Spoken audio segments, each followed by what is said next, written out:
देखिए बच्चों, आज के क्लास में हम लोग क्या पढ़ेंगे? क्लास 7 का है, पाठ 14 है ना। संघर्ष के कारण मैं तुनक मिजाज हो गया, है ना, धनराज। ये चैप्टर का नाम है, इतना लंबा है ना। अब हम लोग देखेंगे बच्चों, पिछले क्लास में ये पढ़ चुके हैं। ये इसका नाम है साक्षात्कार, है ना। ये कहानी जैसा ही है, लेकिन बहुत अच्छा इसमें बताया गया है कि इसमें हॉकी का खिलाड़ी रहते हैं और उन्होंने बहुत अच्छे से खेलते हैं। उनके पास सामान नहीं होने के बावजूद भी एक दूसरे से, फ्रेंड से या मित्र से मांग कर उन्होंने हॉकी खेलते हैं। लास्ट में फिर उनका चचेरा भाई जो होते हैं उनसे पुराना वाला हॉकी से उन्होंने बहुत अच्छे से खेलते हैं और बहुत स्वर्ण पदक जीता किए, है ना, बहुत जीते। देखिए बच्चों, क्वेश्चन आज की क्लास में हम लोग क्वेश्चन पढ़ेंगे, ठीक है। क्वेश्चन क्या कहता है वो देखो।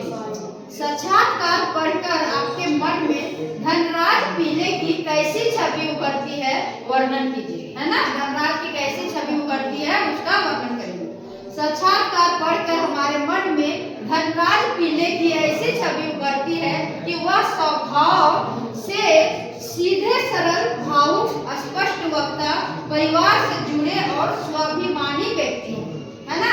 परंतु जीवन के कठिन संघर्षों और आर्थिक संकटों से गुजरने के कारण वे आपको असुरक्षित समझने लगे थे, है ना। उनके पास मतलब कि बहुत आर्थिक संकटों का कारण उन्होंने आर्थिक पैसा कौड़ी की दिक्कत था उनके पास। ये संकटों से गुजरने के कारण आपको असुरक्षित समझने लगे थे, है ना। उन्हें लोकल ट्रेन में सफर करने में भी कोई परहेज नहीं था, है ना। लोकल ट्रेन, जो लोकल ट्रेन होता है ज्यादा दूर तक ले जाती है, वो लोकल ट्रेन में सफर करने में भी कोई परहेज नहीं है। लोगों को लगता है कि उनके स्वभाव में तुनक मिजाजी आ गई है, उनका स्वभाव में तुनक मिजाजी आ गई है। ऐसा नहीं है, वे आज भी सरल व्यक्ति है, वो आज भी सरल व्यक्ति है ना। और दूसरा क्वेश्चन देखेंगे। धनराज पीले ने जमीन से उठकर आसमान का सितारा बनने तक की यात्रा तय की है। क्या की है?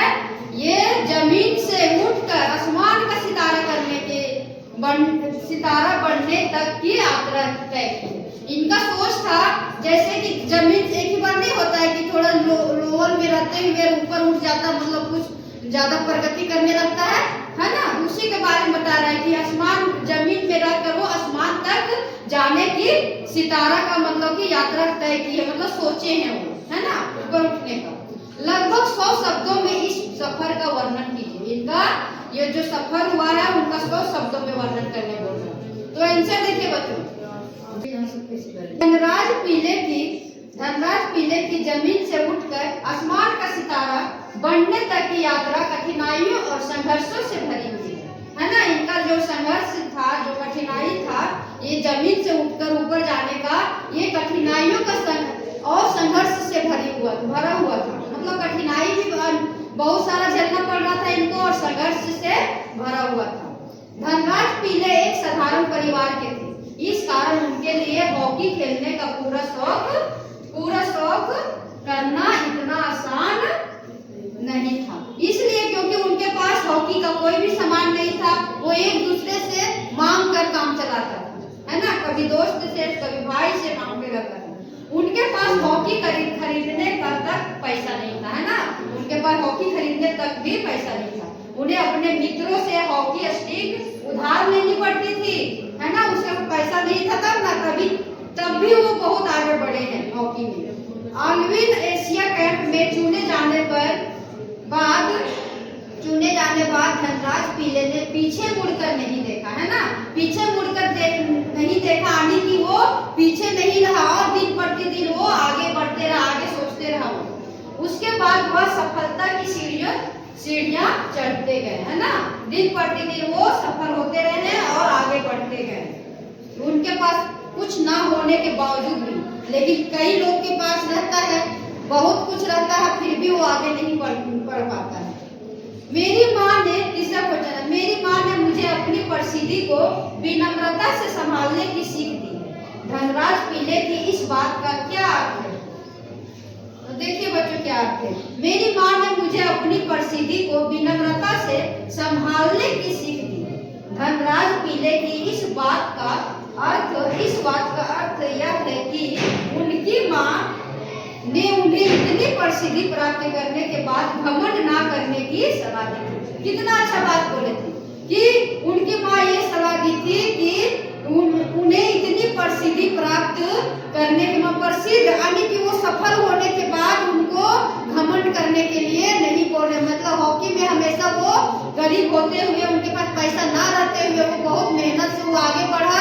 तो उनका माँ यही बोलती है कि इतना प्रसिद्धि होने के बाद तो घमंड नहीं करना, है ना। इतनी प्रसिद्धि प्राप्त करने के बाद घमंड ना करने की हमेशा वो सलाह दी है। इंसान चाहे जितना ऊंचा उठ जाए लेकिन घमंड नहीं करना चाहिए, है ना। देखते हैं ना हम लोग कि जिसका नौकरी नहीं लगा हुआ है तो वो नॉर्मल रहता है, जहां तक नौकरी लग गया तो अपना दोस्त यार को भी भूल जाता है, तो उसमें कहीं ना कहीं थोड़ा सा घमंड बढ़ जाता है। लेकिन यहाँ पे उनकी माँ बोल रहे हैं कि तुम बेटा इतना ऊपर चढ़ गया है लेकिन तुम किसी से घमंड नहीं करना। इंसान चाहे जितना ऊंचा उठ जाए लेकिन घमंड नहीं करना चाहिए। घमंड ही पतन का मार्ग खोलता है। और वे तीन, है ना, बोल रहे हैं कि घमंड ही पतन का मार्ग खोलता है। मार्ग मतलब रास्ता, है ना। अब देखिए बच्चों चौथा क्वेश्चन पढ़ेंगे। धनराज को हॉकी का जादूगर कहा जाता है, क्यों? पता लगाइए क्यों कहा जाता है धनराज को हॉकी का जादूगर। देखिए मेजर ध्यानचंद सिंह 29 अगस्त 1905 3 दिसंबर 1979 भारतीय हॉकी के भूतपूर्व खिलाड़ी एवं कप्तान थे। वे 3 बार ओलंपिक के स्वर्ण पदक जीतने वाली भारतीय हॉकी टीम के सदस्य रहे, है ना। इन्होंने हॉकी में 3 बार पदक जीते हैं, है ना। 3 हॉकी टीम के सदस्य रहे। यहाँ तक हॉलैंड में उनकी हॉकी स्टिक में चुंबक होने की आशंका से उनकी स्टिक तोड़कर देखी गई, है ना।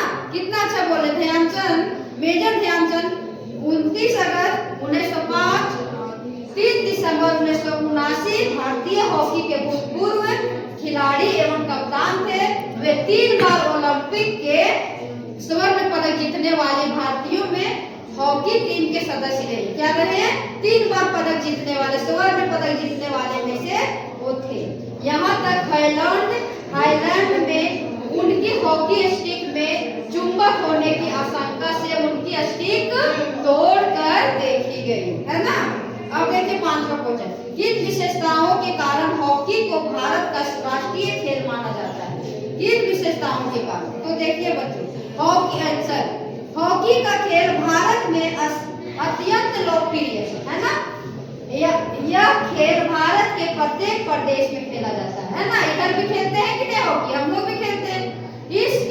इस खेल ने भारत को विश्व पटल पर काफी प्रसिद्धि दिलवाई है।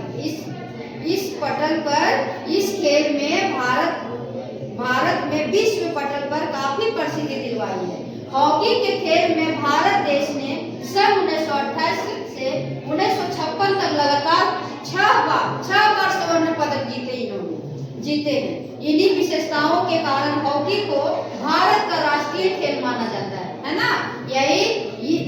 ये विशेषताओं मतलब इन्हीं विशेषताओं के कारण हॉकी को भारत का राष्ट्रीय खेल माना जाता है।